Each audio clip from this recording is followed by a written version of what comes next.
Et j'ai une demande de rappel au règlement, Monsieur Le Fur. Oui, merci Madame la Présidente, Monsieur le Ministre, Mesdames et mes chers collègues.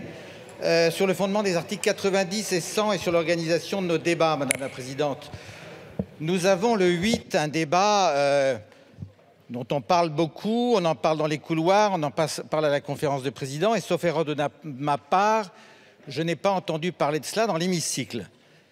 Certains envisagent d'opposer à l'un des textes inscrits à l'ordre du jour des dispositions relatives à l'article 40. Je vous rappelle que ces dispositions ont été conçues, imaginées, et elles sont très pertinentes pour les amendements, mais elles sont plus compliquées à appliquer à des propositions de loi. Ça aurait pour effet, en fait, si on appliquait à des propositions de loi, d'interdire le débat sur de telles propositions de loi. Je vous rappelle également que le 25 avril dernier, la délégation du bureau chargée de la recevabilité des propositions de loi a été consultée. Elle a donné un avis favorable.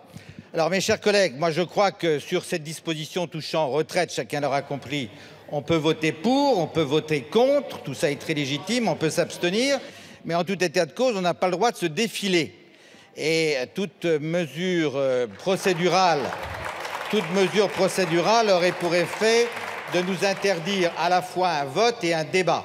Donc ce que je souhaite, puisqu'on en parle partout, dans la presse, dans les couloirs, c'est qu'on nous dise un peu ici, à cet hémicycle, c'est-à-dire dans le lieu de la démocratie, comment vont s'organiser nos travaux le 8 juin prochain. Alors,